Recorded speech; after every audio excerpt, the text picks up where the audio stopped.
பிறரை வாழ்த்தணும், புத்தாண்டில் வாழ்த்தணும். மாமியாரெல்லாம் மருமகளை வாழ்த்திக்கிட்டே இருங்க. இந்த 2009ஆம் ஆண்டுலாலும் கொஞ்சம் வாழ்த்துங்க. வாழ்த்திட்டு இன்னும் கொஞ்ச நாளைக்கு ஆண்டவர் உங்களுக்கு உயிர் கொடுத்தா இருங்க. அது 2009 பூடிச்சுனா கூட கடவுள்கிட்ட நல்லா அவருடைய அருளோடு நம்ம கல்லறைக்கு போய் சேருவோம். ஆகவே குடும்பத்தில் இருக்கின்ற மாமியார்மார்களே, பெற்றோர்களே, பெரியவர்களே, அலுவலகத்தில் மற்றவர்களுக்கு பொறுப்பாக இருக்கின்ற அதிகாரிகளே, நண்பர்களே, மற்றவர்களை வாழ்த்த மரியாதையோடு பேச கற்றுக்கொள்ளுங்கள். அதான் ஒரு ஆசீர்வாதம். ஆசீர்வாதம்னா இப்படி கையை சாமியார் இப்படி வைக்கிற இப்படி வச்சு அது மாதிரி ஒரு ஆசீர்வாதம் போடணும் ஆசீர்வாதம் கிடையாது. ஒரு சில பேருக்கு இது வரவே வராது. ஒரு வாக்கியம் பேசுனாங்கன்னா எழுவாய் பயனிலை செய்யப்படு பொருள் அத்தனையுமே அவதூறு தான், திட்டுறதுதான் மற்றவங்களுக்கு தெரியும். அது எப்படிதான் நாம் கற்றுக்கொண்டோமோ தெரியல. ஆண்டவருடைய அருளிலே வாழ்கின்ற நமக்கு இந்த ஆசீர் வழங்க தெரியணும். ஆசீர் என்றால் வாழ்த்தணும், மற்றவங்களை வாழ்த்தணும். மற்றவங்க நல்லா இருக்க வேண்டும் என்று வாழ்த்த வேண்டும், மற்றவங்க நல்லபடியா இருக்க வேண்டும் என்று வாழ்த்தணும், நல்லா இருக்கணும்னு ஜெபிக்கணும், மற்றவங்களை பற்றி நல்ல விதமா மற்றவங்கள்ட்ட பேசணும். இதுதான் ஆசீர்வாதம். ஆகவே புத்தாண்டிலே எல்லாரும் இந்த வருஷம் ஒரு வருஷம் தான், அடுத்த வருஷம் நீங்க எப்படி வேணாலும் பண்ணிக்க. ஏன்னா இந்த வருஷம் நம்ம இருக்கிறோமோ இல்லையான்னு தகராறு வேற. ஒரு வருஷம் ஆகிலும் நமது சென்னை மயில உயர் மலை மாவட்டத்திற்கு எல்லா மக்களையும் நான் வேண்டி கேட்டுக்கொள்வது, மற்றவர்களை வாழ்த்துங்க. பாசுங்கிறதுல ஒரு பாவம் கம்மி.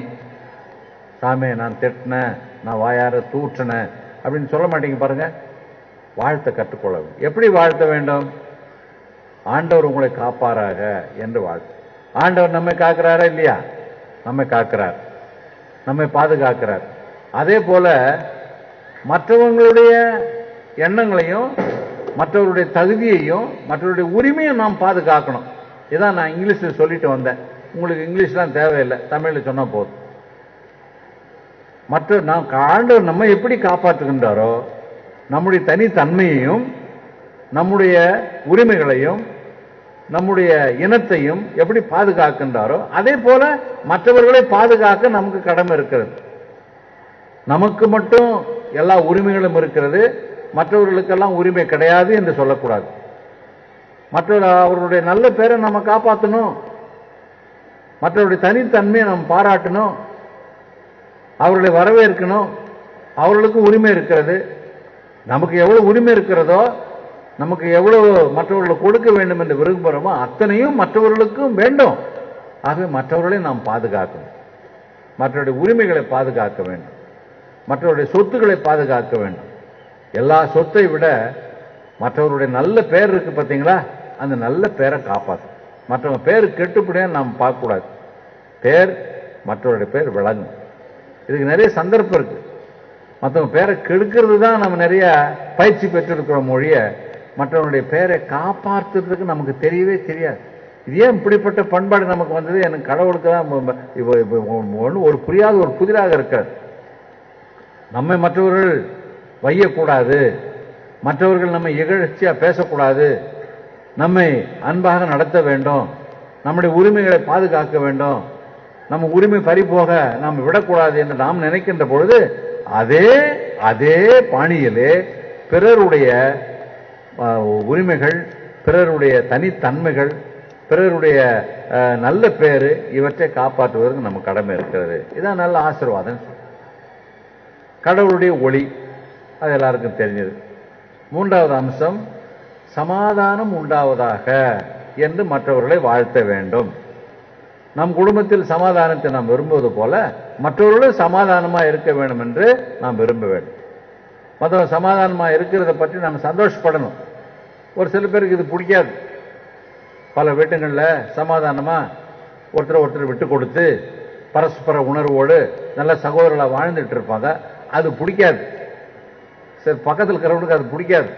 எப்படி ஆயிலும் எதையாவது ஒன்று மூட்டி விட்டு அவருடைய ஒரு மோத விட்டு அவர் சண்டையில் சச்சிரமாக இருப்பதை பார்த்து சில பேர் மகிழ்ச்சி, இதில் ஒரு மகிழ்ச்சி அடைவாங்க.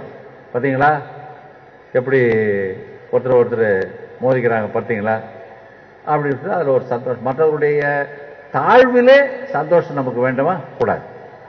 ஆகவே மற்றவர்கள் அமைதியாக இருக்க வேண்டும் என்ற அந்த அமைதியை நம்மத்திலும் பிறர் மத்தியிலும் விளங்க வேண்டும் என்று நாம் விரும்ப வேண்டும், ஜெபிக்க வேண்டும், அதற்காக நாம் உழைக்க வேண்டும். இதுதான் ஆசீர்வாதம் சொல்லும். முதல் வாசத்தை பார்த்தீங்களா? புத்தாண்டில் இந்த வேலையை நம்ம செய்யணும். இங்கேருந்து போயிட்டு அங்கேருந்து வந்துட்டு அதான் பெசன் நகரில் ஆரைக்காரனுடைய திருத்தலத்தில் பூசை கண்டுட்டு இங்கேருந்து போகும்போது பாவத்தை கட்டின்னு வீட்டுக்கு போகக்கூடாது. நான் மக்களுக்கு ஆசீரின் அடையாளமாக இருப்பேன். எங்களுடைய குடும்பம் மற்றவர்களுடைய சமாதானத்திற்கும் அன்புக்கும் பாசத்திற்கும் காரணமாக விளங்கும். எங்கள் குடும்பம் எக்காரணத்தை முன்னிட்டு மற்றவர்களுக்கு இடையூறாக இருக்காது என்ற ஒரு பிரதிஜையோடு போகும்.